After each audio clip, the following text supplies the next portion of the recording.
Good day to all, welcome to Extreme Recap. In order to defend their kingdom and decide who should be the great king of their people, two young warriors waged war together. Today, we will go over the plot of the 2015 film BAAHUBALI. At the beginning, a fugitive from the kingdom of Mahishmati walks through the forest with her child on her lap. She is hurt and has an arrow stuck in her back, and she sees soldiers coming her way. Shivudu waits for the right time to strike, hiding near a waterfall. She decides to go to a village in the mountains for assistance on the way after eliminating those men. The woman is eventually swept away by the current. She also begs Shiva, her god, to save her son when she realizes that her life is in danger. The entire body of Shivudu is already submerged. Sangha decides to adopt the boy after the woman is washed away by the current after one of the villagers spots the child and jumps into the water to save him. Despite the fact that everyone around him claims that climbing the waterfall is an, Shivudu develops an obsession with it over time. The young man made dozens of attempts, but he was never successful in achieving his objective. But even as a child, he always felt like something was calling to him from above. Shivudu continues to try to climb. He also manages to climb higher with each ascent. However, he generally winds up slipping and falling back trying to get his child to surrender this mission consistently. Sangha brings water from the stream to pour over Shiva's sculpture. According to Swami, she acts in this manner. If the woman covers the statue with 1,000 jugs of water, the village sage, her requests will be granted. Shivudu makes the offer to carry the water jugs in her place because he is concerned about his mother's health. However, Shiva, according to Swamiji, will not accept this. As a result, the young man makes the decision to lift the metal statue from the ground and use all of his strength to carry it to the waterfall. Because of this, Shiva will always be bathed, and no one in his village will have to go get a lot of water to fulfill his requests. Shivudu discovers a wooden mask that fell from the top of the waterfall while standing under one of the rocks. He gets even more curious about what's up there as a result of this. Shivudu examines the mask as he dug it into the sand and determines that it depicts the face of a woman with whom he immediately falls in love. He returns to the waterfall determined to achieve his objective once more. However, this time he sees a beautiful young woman leading him to the top in pursuit when he reaches that point. While exploring that brand new world, Shivudu overcomes every obstacle in his path and finally reaches the top of the waterfall. When he hears a woman scream, he quickly spots a pretty young woman being pursued to assist her. Shivudu pursues those men, but he is surprised to learn that this woman, who appears defenseless, is a formidable warrior. In point of fact, that was nothing more than a trap designed to entice the warriors who, upon reaching a specific location, are attacked by arrows. Additionally, Avantika eliminates those men with her sword. Additionally, Civility avoids being attacked by her by hiding. The small group then moves on and hides for many years in a mountain cave. Jaya, the populace's leader, has been attempting to reclaim his princess, who was abducted 25 years ago and has been imprisoned in Mahishmati ever since. However, his army only now has warriors capable of saving her. Shivudu learns where this artifact came from after observing these people wearing wooden masks. In the meantime, in Mahir, a swordmaker named Muffy is going to present the general of that kingdom's army with his most recent masterpiece. However, after testing, it may tap into claims that the weapon is insufficient to be used in combat, which angers con artists. The royal guest then challenges him to a battle after feeling insulted. The general wisely accepts the duel and manages to destroy Khan's sword without injuring him after a few blows. The man, ashamed of his arrogance, claims that despite having visited numerous nations, he has never seen a warrior like Kataka. Even though the general is extremely skilled, his ancestors have sworn that everyone born into his clan will serve the crown, so he is nothing more than a slave. Khan then offers to pay for the warrior's release, but Kataka, impressed by the royal guest's loyalty, refuses to break the oath he took. The birthday of devious will be celebrated by the entire Mahishmati kingdom in the next few days, because everyone is working hard to get ready for the big party. Avantika has been chosen for the job and must avoid being captured at all costs, otherwise, she will be tortured to death. Jaya believes that this will be the perfect opportunity to recover the princess.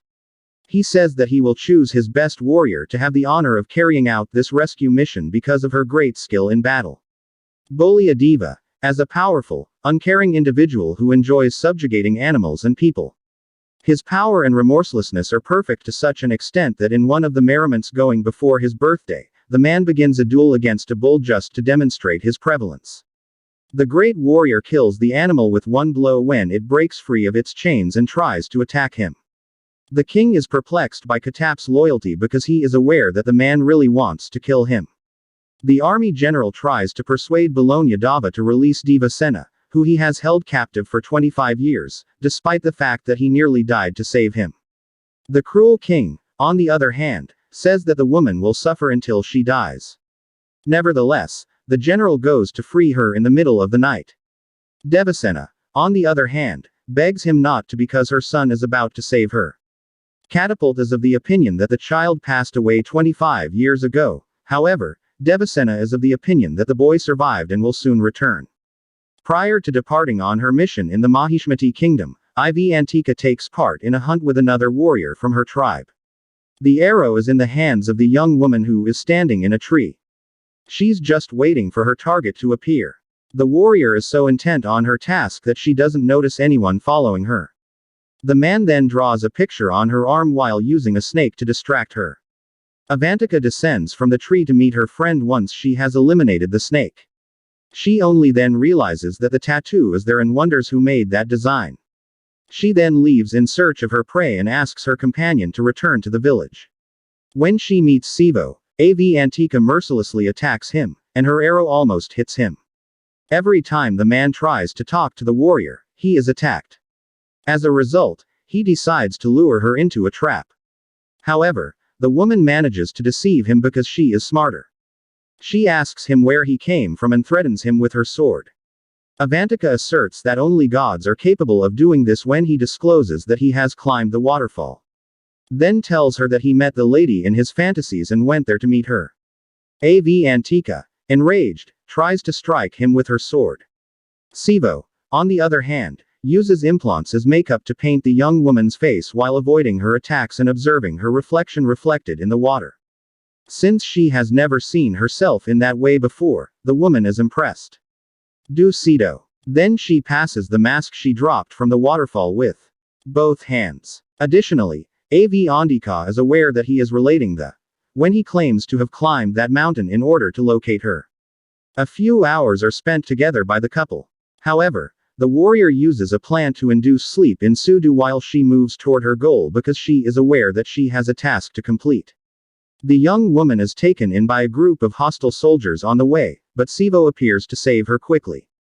Even though he didn't have any weapons with him, the man attacked the soldiers and won. Shivudu decides to flee with Avantika and uses his remarkable strength to move a huge rock and eliminate his adversaries when one of the warriors approaches with his sword ready to kill him. He notices something similar about the young man and kneels before him, calling him BAAHUBALI. At that point, a torrential slide starts. However, the couple utilize a wooden board to get away and slide down the cold mountains to somewhere safe. Seythe takes it upon himself to save Devasena so that his beloved will not have to put her life in danger because he is determined to safeguard Avantika.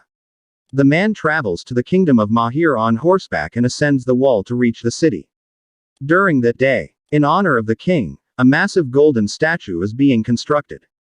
However, the slaves are already so worn out from exerting themselves so much that they are unable to lift the enormous statue. Dozens of men were about to be crushed by the sculpture. The man begins to pull the statue up when Shivudu appears and holds the rope. The other servants join in to help him lift the object. One of the slaves immediately recognizes him as the son of BAAHUBALI, their previous king. When he hears the crowd yelling out the name of their savior, news of the true heir to the throne quickly spreads.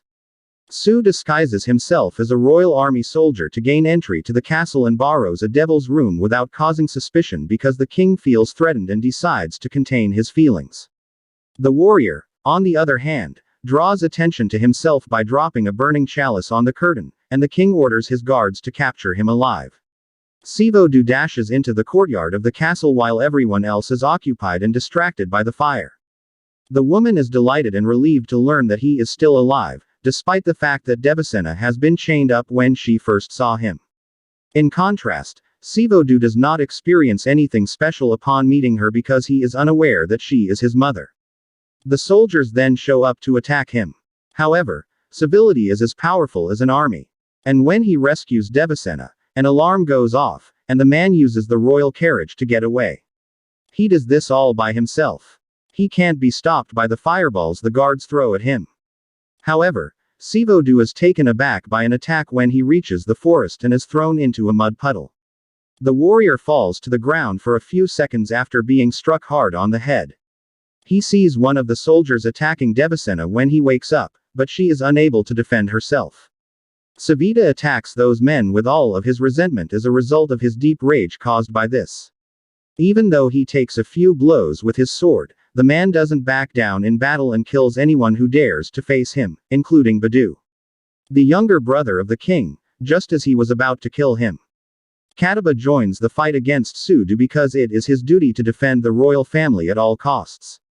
The general says that the prince will have to be defeated first before the warrior can kill him.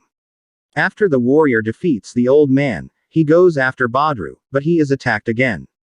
Jaya is pleased to see Devasena once more when Avantika and his family appear just at that moment. New royal army members appear. As a result, the warriors raise their swords and meet them. When the people who live at the foot of the waterfall suddenly show up, Sangha becomes depressed at the sight of his kind son fighting a powerful opponent in an effort to steal the sword that is near his cell. He calls his horse to do so. However, Sivo's accomplice rushes in and manages to acquire the weapon earlier than he does. Kataba grabs a metal spear and sprints toward his target, furious that he has failed in his mission after cutting off Badger's head with the blade. Nevertheless, when he approaches and immediately looks at him, because he recognizes him as the son of his former king, BAAHUBALI, the general drops his weapon and kneels before him. Everyone kneels before him at that moment because the man is the legitimate heir to the throne and realizes that civility will save them. Kataka sets out to tell the man his real story and how he got to the village where Sangha adopted him the next morning. Baladeva, his grandfather, died 50 years ago, created Mahishmati's kingdom. His older brother Bijali Deva, on the other hand, was not crowned king. However, once the king became disabled, he passed away naturally one day, leaving behind his beloved people and the queen, who was 6 months pregnant at the time. As a result, Shivagami, the king's sister-in-law and Jollibee's wife, assumed leadership of the kingdom. With her exceptional leadership abilities, Shivagami ensured the well-being of her people, but she was aware that her kingdom was at risk of a coup. The queen went into labor at night and died shortly after giving birth 3 months later because there was no man on the throne. Therefore, Shivagami gave the boy the name BAAHUBALI and adopted him as her own son.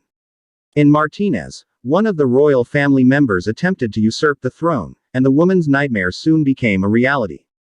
However, Shivagami was already prepared to deal with the situation and used Katapa's assistance to eliminate all rebels on her own, which nobody had anticipated. She defeated Martino while holding her son in her arms, and Jolly Deva gave her the throne of Mahishmati for good. Although he is equally thrilled by the prospect of his son becoming the country's next king, he is surprised to learn that the two babies are considered heirs. The person who exemplifies the greatest valor is named after Shivagami. The king of Mahishmati ought to be crowned with wisdom and compassion. Despite the fact that they were raised with the same love and care throughout, both of the children had excellent fighting skills, so it became clear which one was more honorable and brave. However, BAAHUBALI was humble and loved all of his people one day. To eat with the soldiers and abandon the royal banquet, the young man left. BAAHUBALI became an excellent swordsman despite the fact that he was aware that the food was inferior to that served in the royal quarters when he was an adult. After a series of tests, his brother also proved to be a formidable warrior. As a result, the two princes performed exceptionally well in both academic and military training. We'll have to decide which of them will be crowned king because they were equally skilled. However, the queen had to deal with an unexpected crisis before deciding who would take the throne. Soccer Fudu took Mahir Matthew's war secrets and killed the palace guards. Shivagami dispatches the princes to address the issue when he learns of this news. Shivudu jumps off a cliff after releasing a carrier pigeon to deliver the document to the enemy kingdom soccer because he is aware that there is nowhere else he can run to save the enemy. In the hope that his brother will pull the rope that will bring them back to the top, BAAHUBALI leaps after him. Balloon Davis, on the other hand, sees an opportunity there to eliminate his rival for the throne and lets loose. In that instant, the rope becomes entangled in a rock. Dava is forced to save his brother after he is captured, and the prince was about to cut it when additional members of the royal army showed up in Bologna. Soccer. When Shivudu is questioned about it, he says that he sold the war secrets to Kalika, a wicked king who wants to rule Mahishmati. All innocent women and children in that kingdom will be eradicated if he accomplishes his goal. The main issue is that Kalika has a huge advantage in that battle because he has an army that is 4 times larger than catapults. BAAHUBALI suggests that the enemy army employ a strategy that can only be found in books and has never been tried before because the enemy army already has access to all of his people's war secrets. Keita will lead 5,000 men to construct a wall to guard the city entrance. In the meantime, the brothers will split up and lead 2 groups of 10,000 soldiers to attack the enemy army. After that, the general declares that his team will be able to ward off the attacks for 45 minutes. And in the interim, the problem must be resolved. Jolly Davis suggests that the prince who can deal Kalika the final blow will be the new king of Mahishmati because only in this way will his army be spread out before the battle begins. Additionally, Shiva Gami endorses the plan. The queen and her children attempt to negotiate with Kalika before the big day so that the war doesn't start. However, the man states that he will have a son with Shiva Gami, who will become the new king of Mahishmati, after the enemy army has been defeated. BAAHUBALI is enraged at this news. Also, the queen says she wants that man alive, even if she has to cut off his arms and legs. Her captive. Baladeva and his men begin the battle by firing thousands of arrows at the opposing force, eliminating hundreds of warriors with one blow. BAAHUBALI also launches his first attack, covering his foes with a massive tarp.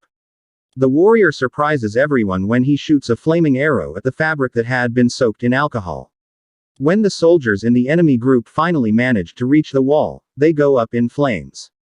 Kellogg has attempted to overcome the defense made by Catastrophe and his men, but they bravely resist. Soon, the princes must engage in close combat with the barbarians in order to gain access to BAAHUBALI, the group's leader, who is riding his horse and wielding 2 metal spears as he advances on the battlefield. Additionally, Bala is with him. However, a war artifact that is cutting in half is in front of the prince while he is riding in a carriage. Anyone who appears before it, because Jay Alida gave him less equipment, who in that battle clearly favored his son. To reach the final group, where Kalika is, BAAHUBALI must use his own sword. The cowards try to stop the attack by using innocent people as a shield as the soldiers approach. However, Bollywood does not benefit from this tactic. Eva, who observes her son's attitude and uses his war artifact to free the hostages, does not harbor any resentment. Shiva Gami is appalled and waits to learn what the BAAHUBALI solution is. He is surprised when the prince tells his soldiers to use crude tools to grab people's legs and knock them to the ground, refusing to hurt anyone. He lets his men shoot arrows at the enemies and attacks them with his sword when all the hostages are securely lying down. When the wall's attacks suddenly stop, the catapult wonders what happened, but soon learns that men are about to smash the shield with logs. The adversaries were able to break through the barrier after a few blows and fight their way through the army to enter the city. In Mahisha, an enemy flag is hoisted for the first time. The soldiers begin to retreat, believing that the war is over, causing despair among the royalty. However, BAAHUBALI delivers a beautiful speech to remind them of the significance of the Kaliki and the reason they are engaged in the conflict. They prevail. The warriors are immediately inspired by the prince's words and motivated to fight until the last man is left standing. A devil rushes to try to follow his brother as he advances on the battlefield because he doesn't want to risk being the first to capture the enemy army's leader. However, Kalika manages to knock him off his chariot and exact his vengeance as he approaches his target. The prince uses his attack on the elephant to knock the elephant to the ground. Bahal arrives to assist his brother during the duel between these two great warriors, but the adversary throws numerous bodies in his direction. He uses the gold statue that was torn from the Bologna Davis wagon to attack Kalika after he fends off the attack. Since their leader has been captured, he lands numerous precise blows on the man. The Kalahari has chosen to run away. In order to deliver his enemy to his mother, BAAHUBALI is about to cut off his enemy's arms and legs. When Balo Davis appears and strikes Jolly Davis, the father rejoices at his son's victory in Baha. Knowing that his brother will be crowned king makes Bali happy. However, Shiva Gami appoints her son as commander of the Mahishmati, defying all expectations. That kingdom will be ruled by the armed forces in Bali. Jolly Diva, furious, questions the woman's decision. However, the woman asserts that a king is judged not only by the number of dead but also by the lives saved by his people. Dissimilar to Bali saved incalculable honest lives that were kidnapped on the war zone. As a result, he is the person who ought to be in charge of that nation at the moment. Everyone rejoices in the queen's decision and pledges allegiance to the new king. As a BAAHUBALI son, Shivudu becomes the direct heir to the throne upon learning that his father has passed away. The young man inquires as to who was able to defeat such a powerful warrior and is surprised to learn that Catapult himself was the one who stabbed him. Turn on notifications, please subscribe for more videos like this, and like the channel to support it. Thank you very much for watching. I-on ang mga notification, please mag-subscribe para sa higit pang mga video na tulad nito, at i-like ang channel para suportahan ito. Maraming salamat sa panunood.